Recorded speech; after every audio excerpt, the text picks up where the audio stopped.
von einem Text aus Philipper 4 zu sprechen. Und das spricht von dem Frieden Gottes und von dem Gottes Frieden. Und das sind beide gute Vorsätze, dass wir Gott und seinen Frieden bei uns ein ganzes Jahr haben. So, wir nennen das für heute unseren guten Vorsätzen. Lassen wir aus Philipper 4 lesen, bitte, Verse 4 bis 9. Freut euch im Herrn alle Zeit. Nochmals will ich sagen, freut euch. Lasset eure Freundlichkeit allen Menschen kund werden. Der Herr ist nahe. Sorget euch um nichts, sondern in allem lasset im Gebet und Flehen mit Danksagung eure Bitten vor Gott kund werden.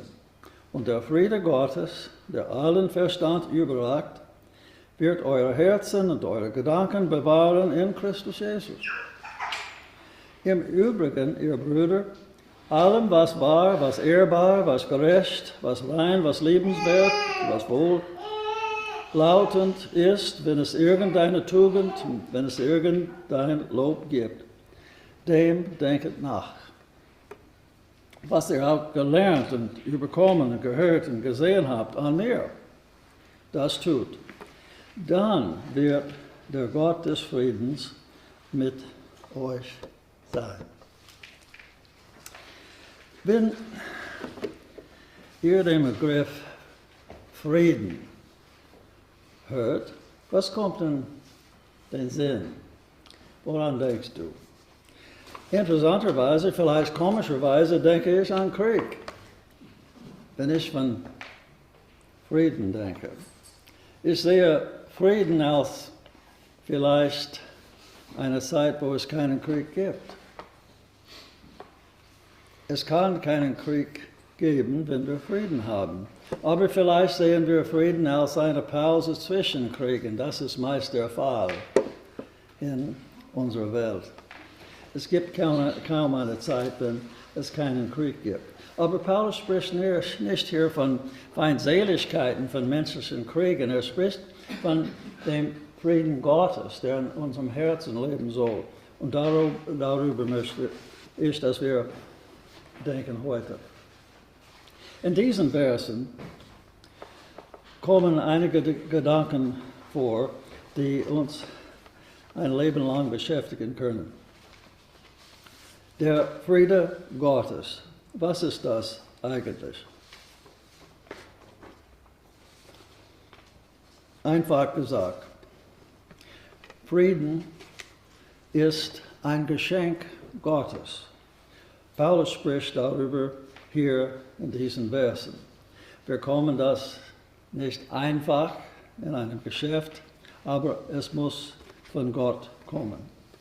Und warum haben wir diesen Frieden nicht immer? Das hat mit unserer Einstellung zu tun vielleicht. Weil wenn wir Frieden haben wollen, müssen wir eine Entscheidung treffen. Und diese Entscheidung ist, dass wir erlauben Gott in unserem Herzen die Regierung zu haben.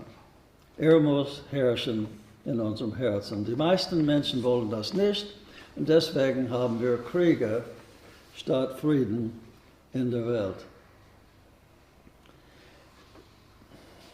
Gott hat seinen Frieden jedem Gläubigen zugänglich gemacht.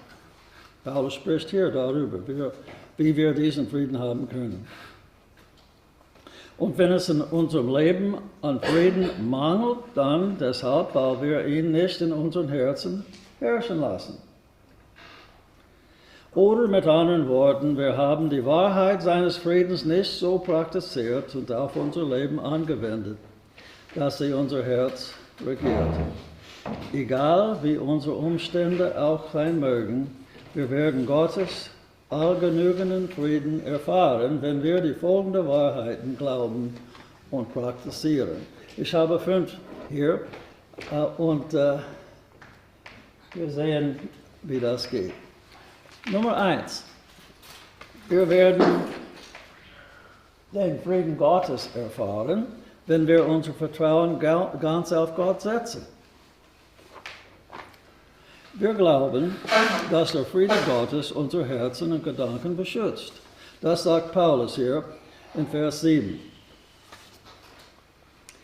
Und der Friede Gottes, der allen Verstand überragt, wird euer Herzen und eure Gedanken bewahren in Christus Jesus. Es ist ein gutes Gefühl zu wissen, dass Gott unser Herzen beschützt, dass er immer bei uns ist. Wir lesen hier in, was ist der Vers 5? Dass Gott ganz in der Nähe ist. Er ist hier, er kann das machen, weil er neben uns ist immer nah. Und wenn wir Gott in unserem Leben haben, dann können wir sagen, damit steht ein für allemal fest, wo wir die Ewigkeit verbringen werden. Und das gibt Ruhe. Zu wissen, dass Gott nah ist und dass wir eine Heimat bei ihm in der Ewigkeit haben werden. Das gibt uns Vertrauen, das gibt uns Ruhe, das gibt uns die Gewissheit, dass wir in Gottes Hand sind. Und Nummer 2, wir können den Frieden Gottes erfahren, wenn wir glauben, dass Gott alles unter Kontrolle hat.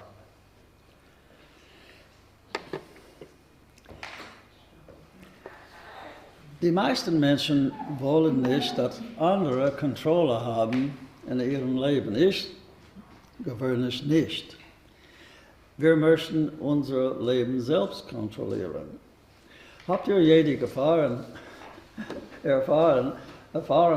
hatten, dass du ganz keine Kontrolle hast?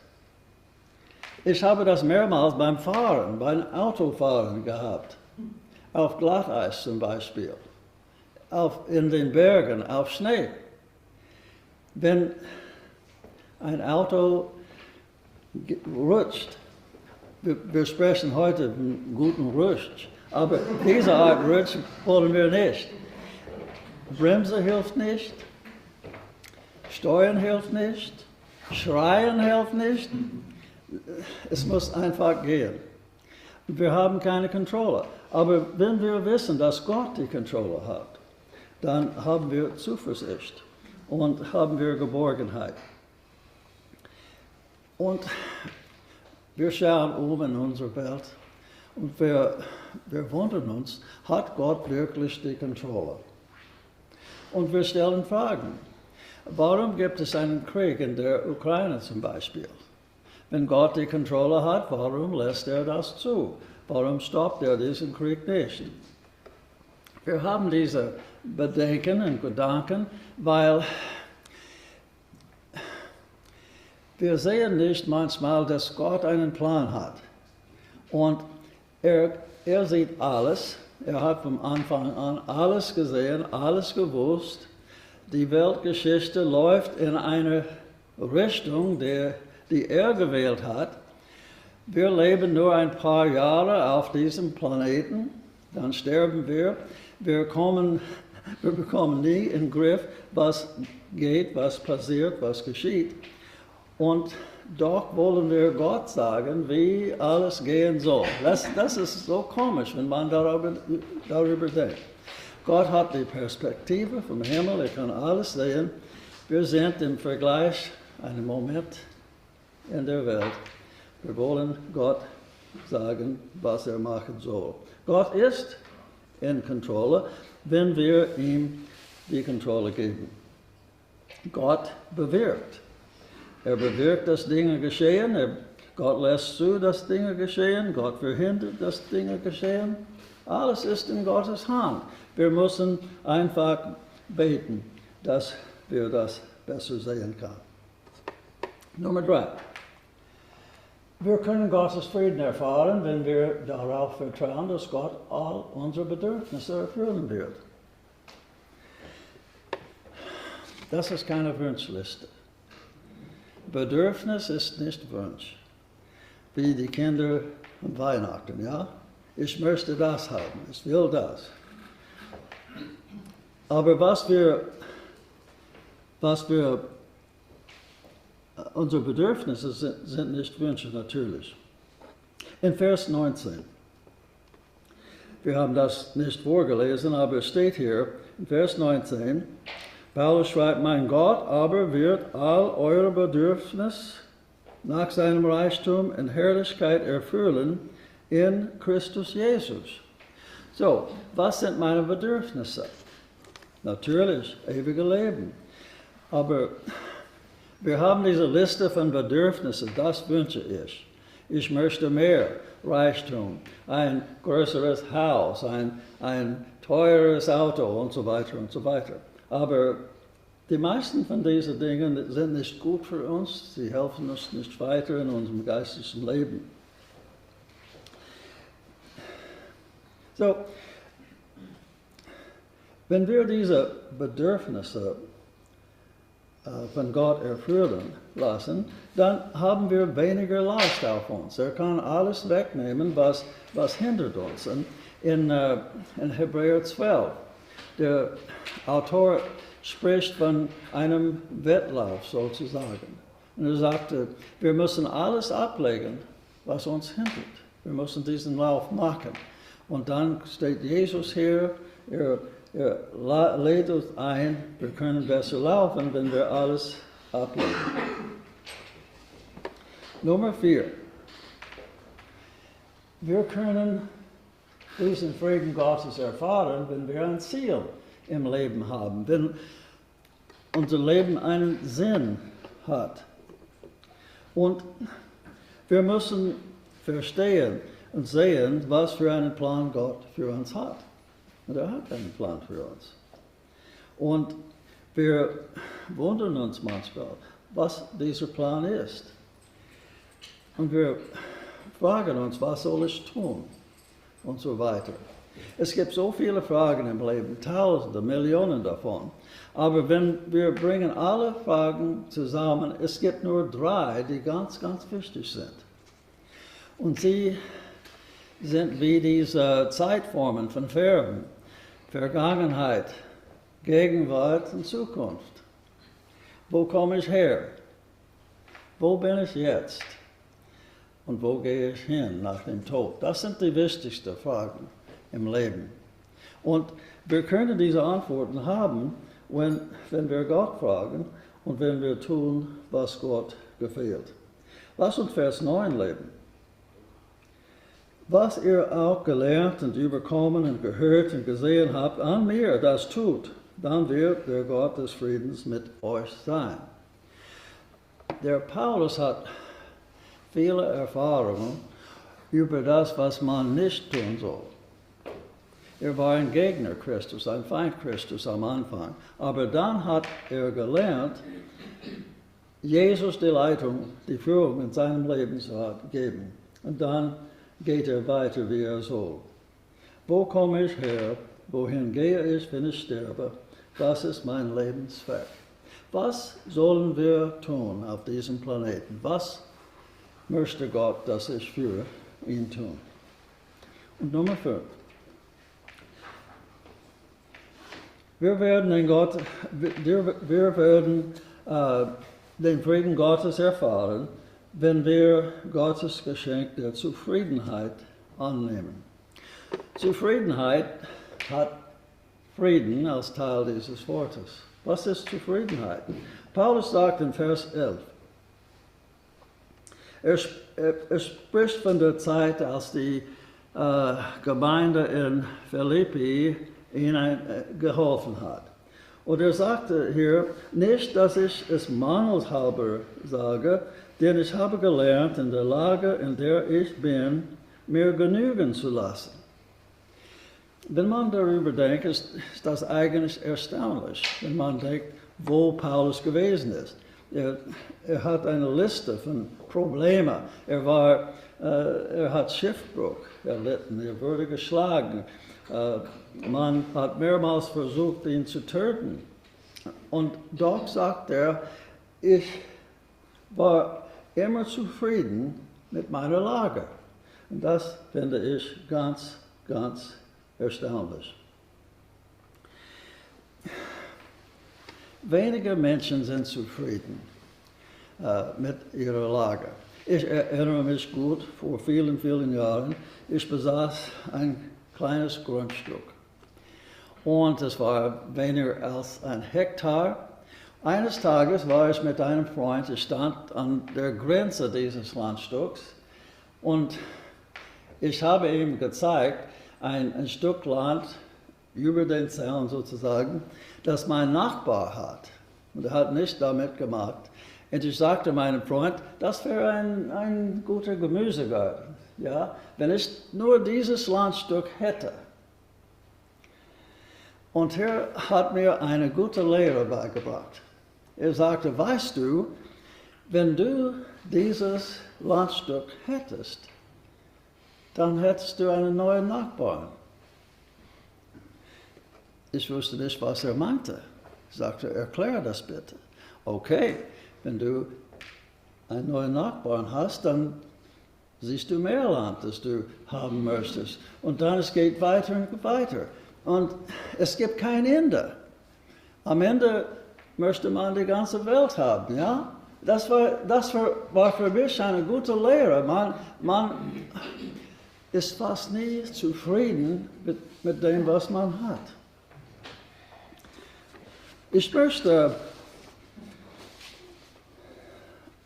eine Anekdote vorlesen, die ich vor mehreren Jahren gelesen habe. Es ist ganz interessant, in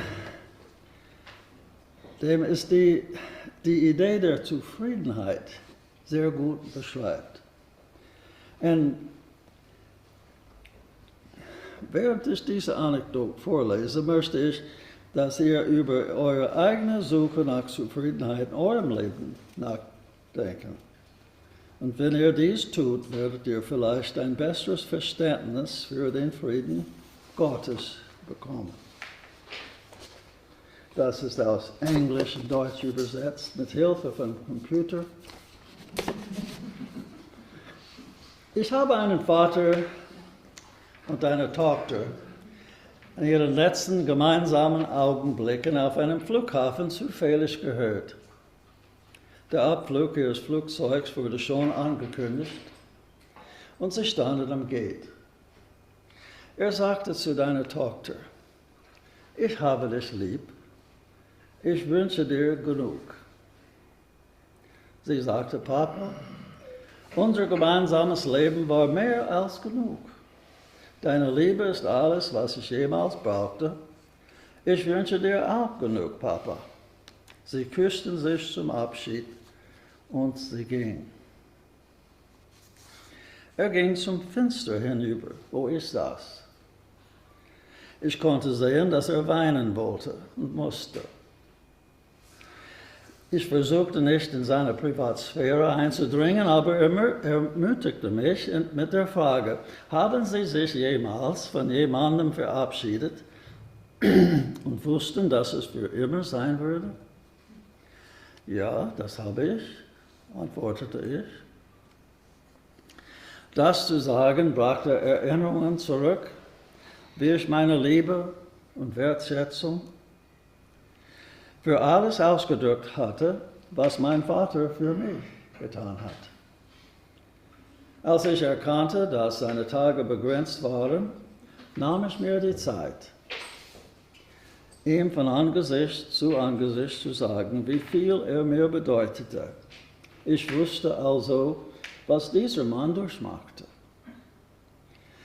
Verzeihen Sie, dass ich frage, aber warum ist das ein Abschied für immer? Fragte ich. Ich bin alt und sie wohnt weit, weit weg. Ich habe viel Schweres vor mir und die Realität ist, dass ihre nächste Reise zurück zu meiner Beerdigung sein wird, sagte er. Als sie sich verabschiedet haben, haben sie gesagt, ich wünsche dir genug. Darf ich fragen, was das bedeutet? Er begann zu lächeln. Das ist ein Wunsch, der von anderen Generationen weitergegeben wurde. Meine Eltern haben es immer zu allen gesagt. Er hielt einen Moment inne und blickte auf, als ob er versuchte, sich im Detail daran zu erinnern.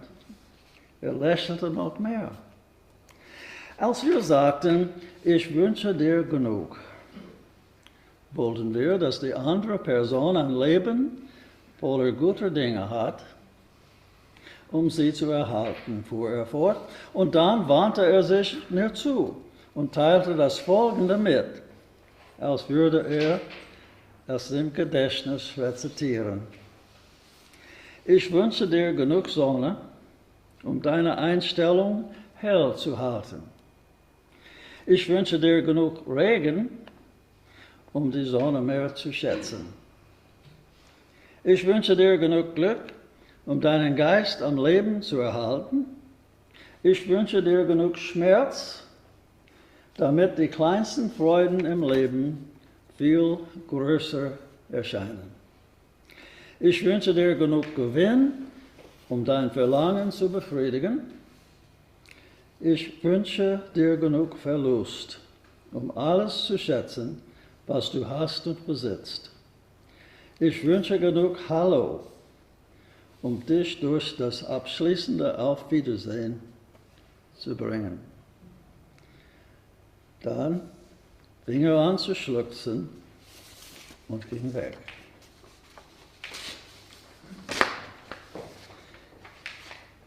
Heute ist der erste Tag eines neuen Jahres. Wir können nicht wissen, was alles vor uns liegt, welche Freuden, Enttäuschungen, Erfolge, Herausforderungen uns bevorstehen.